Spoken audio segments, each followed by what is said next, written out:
पता ही नहीं कि गुरु होना कैसे चाहिए। ऐरे गहरे को गुरु बना लेने से गुरु नहीं होता। इसे आपने तो अपना कर्म कर लिया, गुरु धारण कर लिया, लेकिन आपके अंदर बदलाव नहीं आ रहे। क्यों नहीं आ रहे? लेकिन भगवान श्री कृष्ण ने अर्जुन से कहा कि गुरु ऐसा करो जिसने 5 तत्वों को काबू में किया हो, इंद्रियों को जीत रखा हो, परमेश्वर का जानने वाला हो और सब जग में उसको ईश्वर नजर आए। गुरु शरणम, गुरु शरणम, गुरु। नमस्कार दोस्तों, गुरु शरणम। कैसे हैं आप सभी लोग? उम्मीद करता हूं सभी स्वस्थ होंगे। तो आइए दोस्तों, आज हम बात करेंगे कि गुरु कैसा होना चाहिए।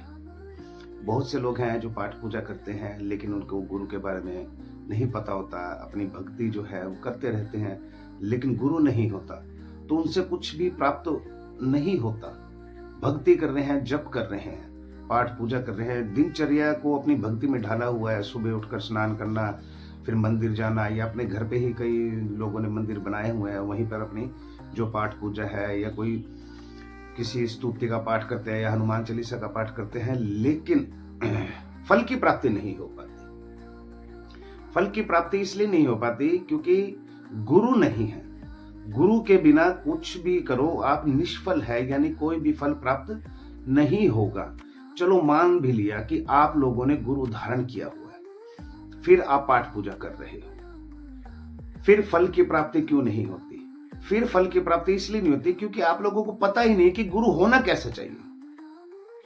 ऐरे गहरे को गुरु बना लेने से गुरु नहीं होता। इसे आपने तो अपना कर्म कर लिया, गुरु धारण कर लिया, लेकिन आपके अंदर बदलाव नहीं आ रहे। क्यों नहीं आ रहे? क्योंकि गुरु ही है जो ज्ञान देगा, आपको मुक्ति का साधन बताएगा। अब आपने गुरु तो ऐसा चुन रखा है जिसको खुद ही कुछ ना पता हो, लेकिन आप चाहते हो कि ये आपकी मुक्ति करवाए। कैसे करवाएगा? जिसने कहीं इंडिया से बाहर गया ही नहीं, सिर्फ हिंदुस्तान में रहा, वो इंडिया के बाहर की बातें कैसे बता पाएगा? तो इसीलिए मैं कहता हूं कि जो गुरु ईश्वर को जानता हो, उसकी महिमा को जानता हो, उसके किए हुए चमत्कारों को, उनकी लीला को जानता हो, पहचानता हो, जिसका ईश्वर से कनेक्शन हो, संपर्क हो, ऐसा गुरु धारण करें। अब ऐसा गुरु बहुत से लोग हैं, जैसे कि हमारे हिंदुस्तान में अभी आप लोगों के सामने हैं बहुत से 2, 3, 4, 5 जो गुरु हैं, जिनके बहुत से शिष्य रहे हैं, मानने वाले रहे हैं, लेकिन सबकी उम्मीदों पर पानी फिर गया।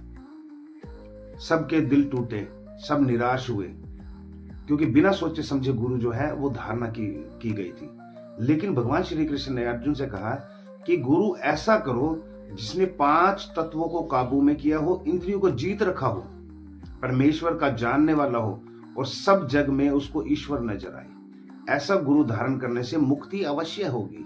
लेकिन हमें क्या पता कि ऐसा गुरु कहाँ मिलेगा?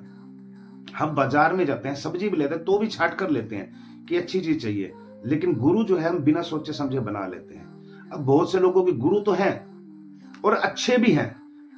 मैं ये नहीं कहता कि सभी गुरु जो हैं वो बुरे हैं, ठीक है, बहुत से गुरु हैं जो बहुत अच्छे हैं, बहुत ज्ञानी हैं, जिसने अपने 5 तत्वों को अपने वश में किया हुआ है, इंद्रियों को जीत रखा है, सब संसार में ईश्वर को देखते हैं, परमेश्वर को जानते हैं।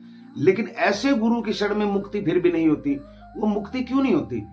क्योंकि हम उन्हें फॉलो ही नहीं कर रहे। हम सिर्फ जाते हैं, उनके पास जाते हैं, उनकी बातें हमें अच्छी लगती हैं, लेकिन जैसे ही हम वहां से जब आते हैं, जैसे कि हम उनकी शरण में गए, चाहे उनका वो दरबार है, चाहे उनका वो किसी ने आश्रम बनाया रखा है, चाहे कहीं पर भी है, हम वहां गए, हमने उनकी बातें सुनी, उनकी विचारधारा सुनी, हमें अच्छी लगी, लेकिन घर पर आने पर जब वहां से हम लौट कर आते हैं, फिर हम वही इसी मोह माया संसार में खो जाते हैं। फिर मुक्ति कहां से होगी? नहीं होगी मुक्ति। हर इंसान चाहता है कि मेरी मुक्ति हो, इस नश्वर संसार से मेरा पीछा छूट जाए, लेकिन वो पालना ही नहीं करना चाहता अपने गुरु की। क्यों नहीं करना चाहता?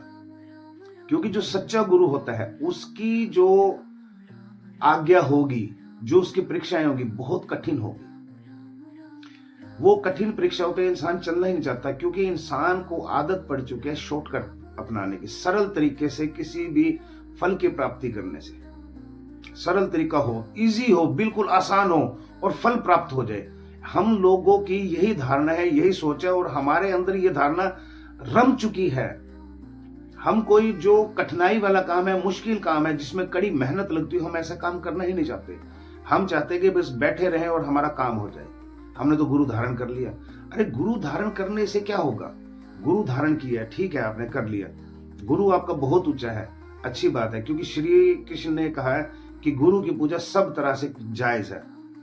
भगवान श्री कृष्ण ने भी गुरु को बहुत ऊंचा बताया, लेकिन गुरु के जो शिष्य हैं उनको भी तो कुछ प्रेरणाएं है ना, कि अपने गुरु की आज्ञा का पालन करें, उनके मार्गदर्शन, उनका जो दिखाया हुआ मार्गदर्शन है उन पर चले, उनका जो दिखाया हुआ रास्ता है उस पर चले। वो क्या आप लोगों से चाहते हैं? आपको इस संसार से मुक्ति देना चाहते हैं, लेकिन हम जो लोग हैं वो लेना ही नहीं चाहते, क्योंकि हमें आदत पड़ चुकी है कि हम सरलता पूर्वक, हमें कोई भी सफलता है वो सरलता पूर्वक मिले, लेकिन ऐसा नहीं होता। गुरु बहुत है। पहली बात तो हम गुरु बनाते हैं, गुरु के अंदर कमी होती है, हम उसे गुरु बना लेते हैं, अरे गहरे को गुरु बना लेते हैं। अगर हमने अच्छा गुरु बना भी लिया फिर हम उसको फॉलो नहीं कर पाते।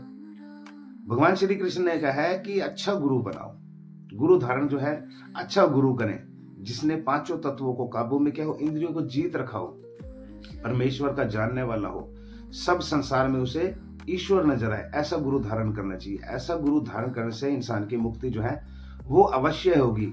तो आप लोगों से यही प्रार्थना है कि गुरु बनाए सोच समझ के। धन्यवाद।